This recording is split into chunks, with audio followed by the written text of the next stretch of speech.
नमस्कार, मी त्र्यंबक इप्पर इन्फिनिटी स्पर्धा परीक्षा अकॅडमीच्या या ऑनलाईन प्लॅटफॉर्मवर आपलं स्वागत। मित्रांनो, TCS अंतर्गत जेवढ्या काही सरळ सेवा एक्झाम सध्या आलेल्या आहेत त्या अनुषंगाने PYQ चं सेक्शन, PYQ चे क्वेश्चन खूप महत्त्वाचे आहेत। आपण इतिहास या विषयाचा आपण सिरीज सुरू करतोय। इतिहास म्हटलं की बघा, एक इतिहासाची व्याख्या आहे काल घडलेल्या घटनेचा इतिवृत्त, बरोबर आहे। म्हणजे काल घडलेल्या घटना म्हणजे आता इसवी सन पूर्व म्हणजे मानवाच्या उत्पत्तीपासून 2023 पर्यंतच्या सगळ्या घटना आपण काय करतो, काल घडलेल्या घटनापर्यंतचा आपण काय करतो, अभ्यास करतो, यालाच इतिहास म्हणतात। मग इतिहासामध्ये एखादा क्वेश्चन मराठीचा जरी असेल तर तो आपण जीके मध्ये जनरल नॉलेज होतो त्याचं, एखादा करंटचा क्वेश्चन जरी असेल तो काय होतो, जनरल नॉलेज होतो आणि तो इतिहासामध्ये येतो। म्हणून हा इतिहास हा सेक्शन बघा, इतिहास हा सेक्शन खूप महत्त्वाचा आहे। चला आपण एक एक करून आज PYQ चं एनालिसिस करूया। पहिला क्वेश्चन आहे बघा, मागच्या म्हणजे लास्ट टाइम TCS ने जे एग्जाम घेतल्या होत्या त्या अनुषंगाने बघा, केलुचरण मोहपात्राच्या यांच्या संबंधी शास्त्रीय नृत्यातील एक प्रख्यात नाव आहे बघा। कोणते म्हणजे क्लासिकल डान्स, भारतामध्ये जे काही संगीताचे प्रकार आहेत बघा, कर्नाटकी संगीत आणि शास्त्रीय संगीत, बरोबर आहे। त्याचप्रमाणे जे काही आपले क्लासिकल डान्स आहेत, क्लासिकल डान्स बघा, आपण संगीत नाट्य अकादमीची वेबसाईट पाहिली तर त्या ठिकाणी 8 डान्सचे नाव येतात आणि त्याचप्रमाणे जर आपण सांस्कृतिक मंत्रालयाची वेबसाईट पाहिली तर 9 डान्स म्हणजे 6ला पण ऍड केलेला आहे। तर ही व्यक्तिमत्व विचारले, प्रश्न जो आहे आजचा आपला बघा कशा संबंधी आहे, व्यक्तिमत्वासंबंधीचा प्रश्न आहे। म्हणजे शास्त्रीय नृत्यासंबंधीचा व्यक्ती काय, केलुचरण मोहपात्रा कोणत्या नाट्यासंबंधी आहेत हा प्रश्न विचारलाय। काय विचारले, कोणत्या नाट्यासंबंधी आहेत बघा, पर्याय आहेत ओडिसी, मणिपुरी, कथक आणि भरतनाट्यम। बघा कसे विचारले, कशा संबंधी आहेत, तर याचं उत्तर आहे ओडिसी। काय आहे उत्तर, ओडिसी म्हणजे ओडिया, लक्षात ठेवा ओडिसाचा हा जो डान्स आहे। भरतनाट्यम, मणिपुरी आणि कथक, तुम्हाला एक मी तर टिप देतो, लक्षात ठेवा, सूचना लक्षात ठेवा की हा जो TCS एक्झामने जो प्रश्न विचारला आहे व्यक्तीला फोकस करून, तर आपल्याला या ठिकाणी ऍडिशन माहिती काय पाहिजे, तर पूर्ण आपल्याला क्लासिकल डान्स बघा, शास्त्रीय नृत्य माहित पाहिजे। उदाहरणार्थ भरतनाट्यम कोणत्या स्टेट संबंधीचं आहे, त्याचप्रमाणे मोहिनीअट्टम, कथकली, कुचिपुडी, सत्रिया, आता सत्रिया नावाला छऊ, असे जे हे डान्स आहेत तर ते राज्य कोणतं आहे, संबंधित व्यक्ती, काय संबंधित व्यक्तीवर पण प्रश्न येतो। जेव्हा आपण जसं जसं PYQ ला पुढे जाऊ तर आपल्याला रिपीट क्वेश्चन दिसतील। इथं व्यक्तीला फोकस केलाय, दुसऱ्या क्वेश्चन मध्ये संबंधित स्टेट विचारलेला आहे। जेव्हा क्वेश्चन बदलतो तर संबंधित इथं व्यक्ती विचारले, तिकडं त्याचं वैशिष्ट्य विचारतात बघा। नेक्स्ट क्वेश्चन आपला दुसरा क्वेश्चन आहे, कोल्हापूर टाउन हॉल संग्रहालय हे खालीलपैकी कोणत्या वास्तुकलेचं उदाहरण आहे। सरळ सरळ क्वेश्चन आहे तुमच्या आर्किटेक्ट म्हणजे वास्तुकला संबंधीचा प्रश्न आहे, ज्याला आपण म्हणतो, जर इतिहासामध्ये पाहिलं तर बांधकाम शैली, ज्याला आपण म्हणतो स्टाईल, काय आपण मंदिराचे आपल्या कला माहित, नागर शैली, द्रविड शैली, त्याचप्रमाणे बघा निओगॉथिक नगर, ज्याला आपण ह्याला काय करायचं, थोडं करेक्शन करा, नागर स्टाईल, द्रविड स्टाईल, जैन शैली आणि निओगॉथिक शैली, हे 4 पर्याय आहेत। प्रश्न आहे कोल्हापूर टाउन हॉल संग्रहालय। मित्रांनो, हा प्रश्न याचं उत्तर निओगॉथिक आहे। निओगॉथिक स्टाईल भारतामध्ये इंट्रोड्यूस कोणी केली, तर पोर्तुगीजांनी केली। कोणी केली, पोर्तुगीजांनी केली। आता ही स्टाईल संबंधीचा प्रश्न आलाय। जर आपण दुसरा क्वेश्चन बघितला तर द्रविड शैली मधलं बांधकाम, नागर शैली मधलं बांधकाम, जैन मंदिर शैली मधलं बांधकाम, याच्यावर पण प्रश्न विचारलेले आहेत। परंतु आजच्या क्वेश्चनचं उत्तर आहे आपल्या बघा कोल्हापूर टाउन हॉल संग्रहालय। ऍक्च्युअली हे सातवाहन आणि बहमनी यांच्या संबंधित जे उत्खनन झालं होतं ब्रह्मपुरी या ठिकाणी, त्या उत्खननामध्ये जे काही सापडलं होतं याचं संग्रहालय कोल्हापूर या ठिकाणी काय स्थापन करण्यात आलं होतं। याच्यानंतर महत्वाचा बघा, आता इथं 2 किलोमीटर आपल्याला एक कले संबंधी प्रश्न आला होता, कोणता, शास्त्रीय नृत्य। दुसरा आलाय बघा कलाचा आहे, कोणती, संग्रहालय, वास्तुकले संबंधी प्रश्न आलाय। जेव्हा आपण TCS एक्झाम घेतो, जेव्हा आपण जीकेचं इतिहास या सेक्शनचं अनालिसिस करतोय, तेव्हा आपल्याला एक गोष्ट लक्षात येईल की कलेला फोकस केलेला आहे। कोणत्या, कशाला, कला, मग ती संगीत कला असेल, नृत्यकला असेल किंवा वास्तुकला असेल. यानंतर पुढचा प्रश्न, खालीलपैकी कोण भारतीय राष्ट्रीय काँग्रेसचे जहाल मतवादी नेते होते? कोणते नेते? एक्स्ट्रीमिस्ट. बघा पर्यायामध्ये आहे बाळ गंगाधर टिळक, फिरोजशाह मेहता, सुरेंद्रनाथ बॅनर्जी, गोपाळ कृष्ण गोखले. मित्रांनो आपल्याला सगळ्याला याचं जीकेचं नॉलेज आहे. याचं सरळ सरळ उत्तर आहे बाळ गंगाधर टिळक. ओके. प्रश्न काय? भारतीय राष्ट्रीय काँग्रेस. इथं आपला दुसरा प्रश्न तयार होतो. 28 डिसेंबर 1885 ला मुंबई या ठिकाणी राष्ट्रीय काँग्रेसची स्थापना झाली. बरोबर आहे.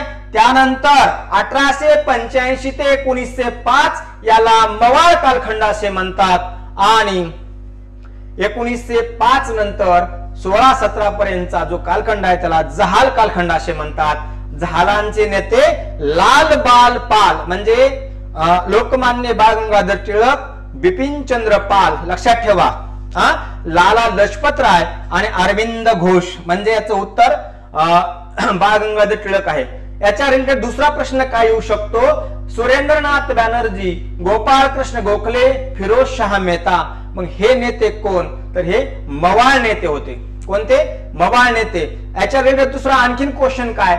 एखाद्या व्यक्तीचं संबंधित पुस्तक बुक्स विचारलेलं आहे. उदाहरणार्थ आपण जेव्हा डिस्कशन पीवायक्यूचं करू तर लोकमान्य टिळकांवर मंडालयाच्या तुरुंगामध्ये कोणता ग्रंथ लिहिला? हाच क्वेश्चन टीसीएस ने एक्झाम ने विचारला. लक्षात ठेवा. काय टीसीएस मध्ये हा क्वेश्चन आला आहे. म्हणजे दुसरा क्वेश्चन रिलेटेड व्यक्ती. इथं व्यक्तीला फोकस केले, पुढे व्यक्तीच्या लेखनाला फोकस करून प्रश्न आलेला आहे. यानंतर पुढचा प्रश्न, छत्रपती प्रतापसिंह यांनी आपले अधिकारी रंगो बापूजी गुप्ते यांच्यासह बघा 1857च्या उठावात भाग घेतला होता.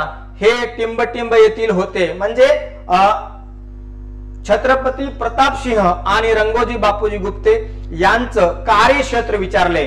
बघा काय प्रश्न आहे? प्रश्न आहे 1857च्या उठावा संबंधीचं ठिकाण. ठिकाणाला प्रश्न काय केलाय? ठिकाण विचारलेलं आहे. म्हणजे ठिकाणाला फोकस करून काय केलंय? प्रश्न विचारलेला आहे. याचं उत्तर आहे काय? कोल्हापूर, सातारा, नाशिक, अहमदनगर. बघा काय येईल आता याचं उत्तर? आपल्याला लक्षात येईल याचं उत्तर काय येईल? सातारा. कारण का? कोल्हापूरवर पण प्रश्न विचारला आहे, पण तो प्रश्न असा आहे चिमा साहेबा संबंधीचा प्रश्न विचारला आहे. भागोजी नाईक. आपल्याला हे प्रश्न आलेले आहेत. फक्त काय केलं इथं रंगो बापूजी गुप्ते. ऍक्च्युली हा प्रश्न जीके मधला, इतिहासामधला खूप महत्वाचा आहे. जेव्हा आपण पीवायक्यू चे प्रश्न पाहतो तेव्हा रंगो बापूजी गुप्ते यांच्यावर एमपीएससीचं गट ब असेल, गट क असेल आणि राज्यसेवा असेल. त्याचप्रमाणे इतर एक्झाम मध्ये 1857च्या उठावामध्ये महाराष्ट्राचं योगदान या संबंधीचा क्वेश्चन आहे. लक्षात ठेवा. ठीक आहे. आता इथं व्यक्तीला फोकस करून ठिकाण विचारलेलं आहे. आपलं काम आहे कोल्हापूर संबंधी व्यक्ती, अहमदनगर संबंधी व्यक्ती आणि नाशिक संबंधित व्यक्ती 1857च्या उठावा सहभाग झाल्यांचे नाव पाठ पाहिजे. कारण का? प्रश्न आलाय साताऱ्यावर, तर आपल्याला बाकीच्या ठिकाणाची पण माहिती पाहिजे. यानंतर पुढचा प्रश्न आहे खालीलपैकी कोणती, बघा कोणता संत, बघा लक्षात ठेवा, म्हणजे खालीलपैकी कोणती साहित्यकृती एकनाथा संबंधीची आहे? बघा बुद्धभूषण, भावार्थ रामायण, शिवभारत आणि भावार्थ दीपिका. सरळ सरळ प्रश्न विचारला आहे साहित्यासंबंधी. क्वेश्चनचा आपण थोडं पार्श्वभूमी समजून घ्या. साहित्य लिटरेचरला फोकस करून प्रश्न आलाय. साहित्याला बुद्धभूषण छत्रपती संभाजी महाराजांचं हे लिखाण आहे. त्याचप्रमाणे भावार्थ रामायण हे संत एकनाथांचं आहे. शिवभारत कवी परमानंद यांच्यावर हा प्रश्न रिपीट झालेला. लक्षात ठेवा.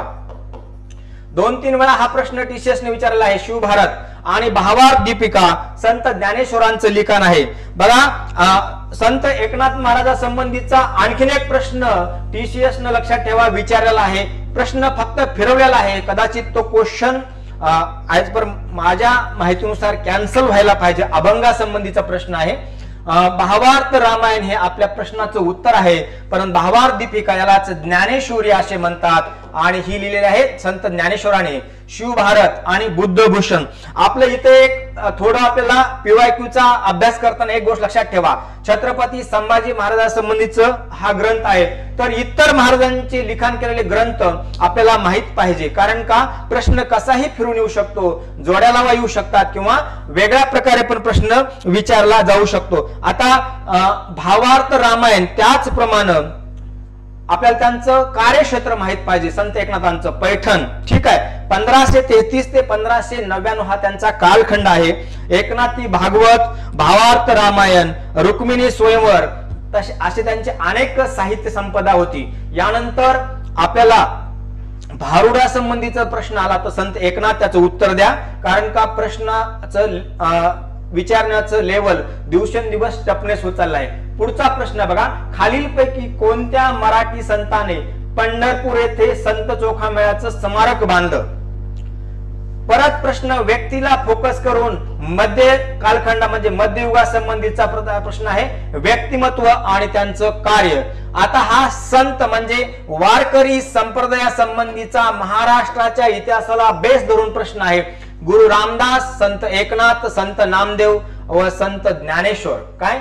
संत ज्ञानेश्वर. पर्यायामध्ये बघा याचं उत्तर बघा, संत नामदेव, गुरु रामदास हा कालखंड 17व्या शतकामधला आहे, संत एकनाथ 16व्या शतकामधला आहे, संत ज्ञानेश्वर 13व्या शतकामधला आहे. आपल्याला हे कंपॅरिझन करता आलं पाहिजे, कारण कदाचित शतक पण विचारू शकतात. संबंधित राजे आणि संत यांचा एक एमपीएससी ला कंबाईन मध्ये एक प्रश्न आला होता, तुकाराम महाराज संबंधी आणि छत्रपती शिवाजी महाराज संबंधीचा समकालीन कालखंड. आपल्या प्रश्नाचं उत्तर आहे संत नामदेव. संत चोखामेळा यांचं समाधी बघा कुठं? पंढरपूर या ठिकाणी, ठीक आहे. यानंतर आपल्याला संत चोखामेळा यांचं आपल्याला ते गीत पण बया दार उघड हे पण माहित पाहिजे, कारण का प्रश्न कसाही प्रकारे आपल्याला येऊ शकतो. यानंतर महाराष्ट्र प्रदेशात छत्रपती शिवाजी महाराजांच्या काळापूर्वीचा शेवटचा बघा समृद्ध कालखंड विचारलाय, म्हणजे छत्रपती शिवाजी महाराजांच्या कालखंडापूर्वीचा समृद्ध कालखंड कोणता? हा महाराजांचा कालखंड होता. यापूर्वीचा समृद्ध, ज्याला आपण म्हणतो शेतकऱ्याच्या दृष्टीनं, रयतेच्या दृष्टीनं सगळ्यात चांगला कालखंड कोणता होता? हा प्रश्न विचारला आहे. 4 कालखंड आहे, राष्ट्रकूट, यादव, चालुक्य आणि सातवाहन. बघा याचं उत्तर आहे यादव कालखंड, कारण का काळापूर्वीचा शेवटचा कुणाच्या? छत्रपती शिवाजी महाराजांच्या काळापूर्वीचा, म्हणजे 1187 ते जवळपास 1317 हा यादवांचा कालखंड. सातवाहनाचा कालखंड 460 वर्षाचा जवळपास, लक्षात ठेवा. म्हणजे इसवी सन हा कालखंड 100 BC ते 200 AD दरम्यानचा कालखंड आहे सातवाहनाचा. राष्ट्रकूटाचा कालखंड हा 8व्या शतकापासून ते जवळपास 10व्या शतकापर्यंत आहे, आणि चालुक्याचा कालखंड हे 543 ते 753 AD पर्यंतचा हा कालखंड आहे. परंतु प्रश्न विचारलेला आहे समृद्ध कालखंड यादवा संबंधीचा. आता समृद्ध कशाच्या दृष्टीनं? साहित्याच्या दृष्टीनं का? रयतेच्या दृष्टीनं का? तर लक्षात ठेवा यादवांच्या कालखंडामध्ये खरं तर यादव हे चालुक्याचे सामंत होते, आणि सगळ्यात महत्वाचा त्यांचा राजा होता भिल्ल 5, ज्याला आपण भिल्ल पंचम म्हणतो. यांच्या कालखंडामध्ये यादवाच्या या काळामध्ये समृद्ध कालखंड होता, ठीक आहे. आणि हा साहित्याच्या दृष्टीने पण खूप महत्वाचा कालखंड होता. यानंतर पुढचा प्रश्न, ऑल इंडिया मुस्लिम लीगची स्थापना कोणत्या वर्षी झाली? वर्ष विचारलेला आहे. सरळ सरळ हा तुमचा वस्तुनिष्ठ कालखंडा संबंधीचा प्रश्न आहे. स्ट्रेट फॉरवर्ड इतिहासाचा जीकेचा प्रश्न 1906 ला, कारण 1908, 1909, 1905 आपल्याला जर थोडं जर पार्श्वभूमी लक्षात असेल तर कालखंड पाठ करा, कारण का 1905 ला बंगालची फाळणी, 1906 ला मुस्लिम लीगची स्थापना, 1908 लक्षात ठेवा आनंद कॅनरीने हत्या केली होती, आणि 1909 ला मोर्ले मिंटो सुधारणा कायदा.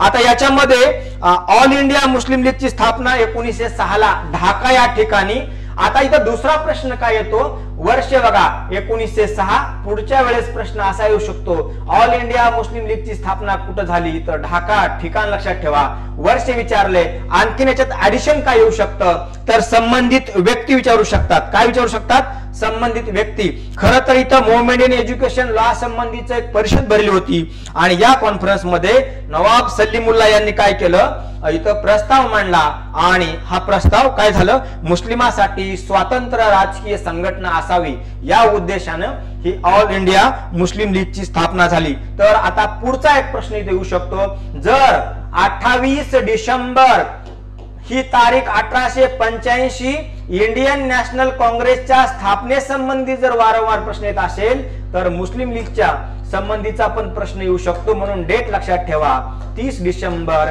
1906 ला ऑल इंडिया मुस्लिम लीगची स्थापना ढाका या ठिकाणी झाली. याच्या नंतर पुढचा आणखीन संबंधित व्यक्ती याला पण फोकस करा. महत्वाचा पुढचा प्रश्न, मद्रास मधील वेद समाज खालीलपैकी कोणत्या समाजापासून किंवा संघटनेपासून प्रेरित होता, ब्राह्मो समाज, प्रार्थना समाज, युवा बंगाल आंदोलन किंवा त्याला यंग बेंगॉल मुवमेंट आणि रामकृष्ण मिशन. मित्रांनो सरळ सरळ याचं उत्तर आहे वेद समाज. जर तुम्हाला इथं कालखंड आणि व्यक्ती पाठ असतील तर याचं उत्तर तुम्हाला डायरेक्ट मिळू शकतं. त्याचं कारण कालखंड जर पाठ असेल याचं उत्तर मिळू शकतं. 1864 ला लक्षात ठेवा, 1864 ला वेद समाजाची स्थापना मद्रास म्हणजे चेन्नई या ठिकाणी झाली. इथं आणखीन एक प्रश्न येऊ शकतो, संबंधित व्यक्ती कोण, तर लक्षात ठेवा संबंधित व्यक्ती जर आलं तर केशवचंद्र सेन हे जे ब्राह्मो समाजाचे संबंधित होती यांच्या विचारांना संबंधित होते, यांच्या विचारांना प्रेरित होऊन लक्षात ठेवा के श्रीधरू नायडू, एक लक्षात ठेवा के श्रीधरलू नायडू या व्यक्तीने लक्षात ठेवा केशवचंद्र सेन यांच्या विचारांना प्रेरित होऊन काय केलं, वेद समाजाची स्थापना दक्षिण भारतामध्ये म्हणजेच 1864 ला मद्रास या ठिकाणी केली. जर केशवचंद्र सेन यांच्या विचारांनी प्रेरित होऊन केशवचंद्र सेन, तर केशवचंद्र सेन हे कोणत्या समाजासंबंधित होते, तर त्याचं उत्तर आहे ब्राह्मो समाज. आपल्या प्रश्नाचं पण उत्तर आहे ब्राह्मो समाज. इथं आणखीन एक प्रश्न तयार होतो, ब्राह्मो समाजाची स्थापना कधी झाली, 1828 ला. कोणी केली, 27 ला झाली का 28 ला, बघा ब्राह्मो समाजाची स्थापना कोणी केली, राजाराम मोहन राय. कुठे केली तर हे लक्षात ठेवा, ठिकाण माहित पाहिजे. याच्यानंतर प्रार्थना समाज, मला कमेंट मध्ये याचं उत्तर द्या, प्रार्थना समाजाची स्थापना केव्हा झाली, कोठे झाली आणि संबंधित व्यक्ती कोण. यंग बंगाल मुवमेंट आणि रामकृष्ण मिशन हे दोन्हीही उत्तर नाही आहेत, तर त्याचं उत्तर आहे ब्राह्मो समाज. ऍक्च्युअली प्रार्थना समाजाची पण स्थापना ब्राह्मो समाजाच्या प्रेरणेने झाली होती. ठीक आहे. याच्यानंतर पुढचा प्रश्न, खालीलपैकी कोणते, बघा सातवाहन राजाच्या राजधानीचे प्राचीन नाव होतं, तर प्रतिष्ठान, राजगृह, श्रावस्ती आणि उज्जैन. तर प्रतिष्ठान ज्याला आपण म्हणतो हे पैठण म्हणतो, लक्षात ठेवा. हा राजा सिमुख हा कोण होता, सातवाहन लक्षात ठेवा घराण्याचा संस्थापक होता. हा प्रश्न TCS न विचारलेला आहे. सातवाहनाचे घराण्याचे संस्थापक कोण, ज्याला सातवाहन डायनेस्टीचा फाउंडर म्हणतात, त्याचं नाव आहे सिमुख. त्यांची राजधानी होती प्रतिष्ठान, त्याला आपण म्हणतो पैठण. ठीक आहे. उज्जैन हे ऍक्च्युअली बघा राजगृह ही मगध संबंधीची, श्रावस्ती हे काय होते 16 महाजन पदासंबंधीच होतं. याच्यानंतर महत्वाचं बघा, आता सातवाहनाचा कालखंड हा पण महत्वाचा आहे. हा जवळपास सातवाहन यांचा कालखंड जवळपास 460 वर्षाचा आहे. म्हणजे इसवी सन पूर्व 230 BC ते इसवी सन 230 AD पर्यंतचा हा कालखंड आहे. ठीक आहे. यानंतर पुढचा महत्वाचा प्रश्न, कवी परमानंद यांच्या खालीलपैकी कोणती साहित्य कृती आहे. ऍक्च्युअली एका शिफ्ट मधले प्रश्न संपले, सेकंड शिफ्ट मध्ये प्रश्न कसा फिरवलाय बघा.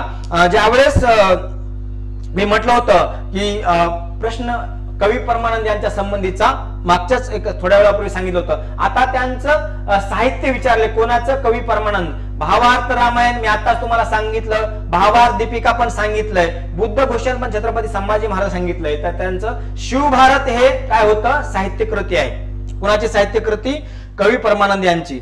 आता मला कमेंट मध्ये कवी परमानंद यांचं इतर साहित्य होते समकालीन कुणाचे होते हे पण सांगा. यानंतर भारतीय राष्ट्रीय सैन्य ज्याला आपण म्हणतो आझाद हिंद सेना, काय म्हणतो?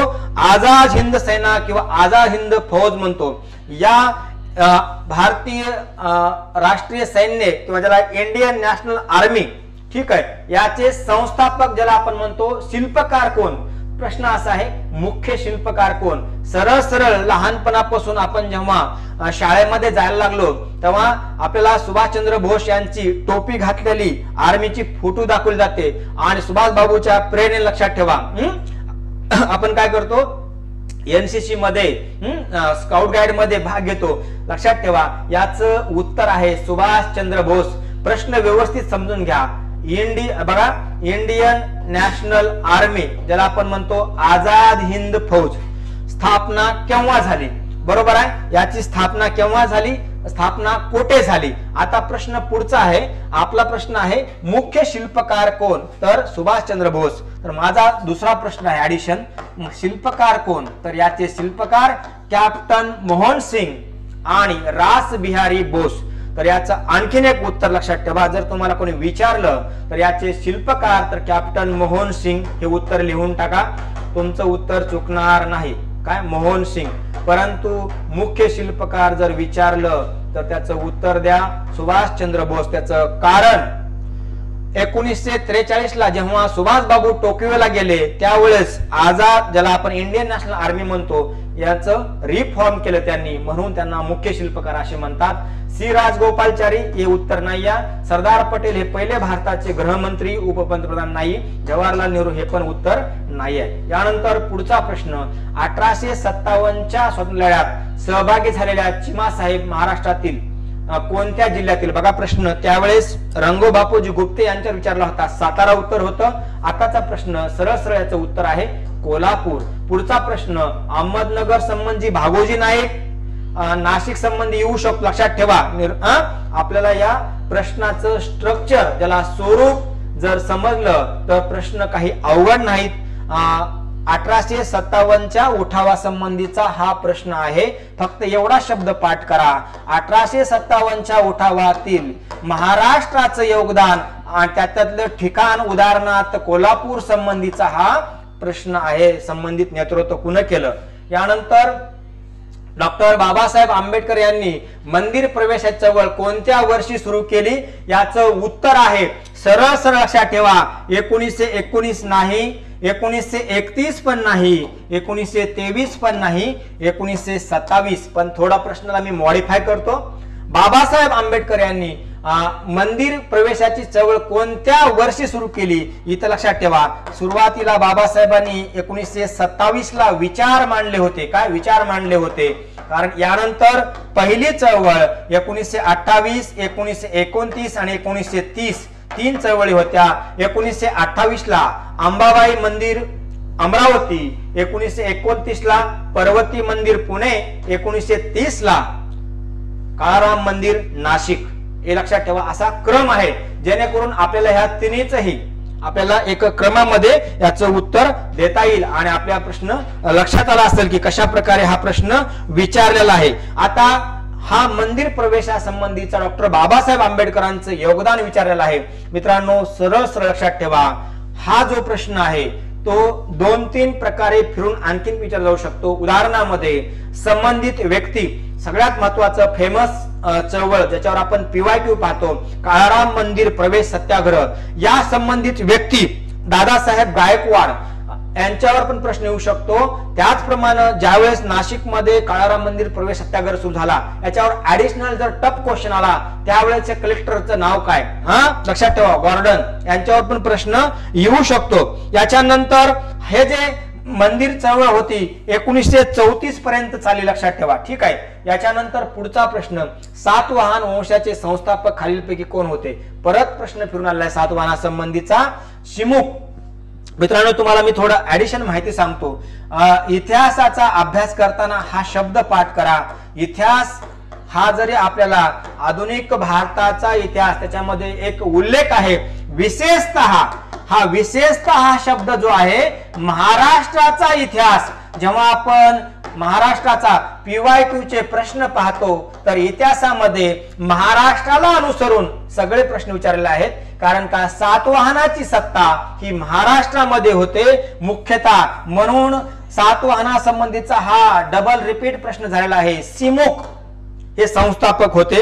याच्या नंतर चिमुक यांनी काय केलं, कण्वाचा प्रभाव केला आणि सातवाहनाची सत्ता स्थापन केली। आता सातवाहन डायनास्टी संबंधीचा, या वंशा संबंधीचा, यांच्या कालखंडा संबंधीचा आणखीन एक प्रश्न येऊ शकतो, नक्की लक्षात ठेवा। तुम्हाला लक्षात ठेवा, PYQ चे प्रश्न जेव्हा एक्झाम झाल्यानंतर पाहाचाल तेव्हा एक नक्की प्रश्न येईल। हाल हा राजा यांचा ग्रंथ लक्षात ठेवा, मी परत सांगतो, हाल यांच्यावर नक्की TCS प्रश्न विचारेल। त्यांचा ग्रंथ आहे गाथा सप्तसती। हा प्रश्न नक्की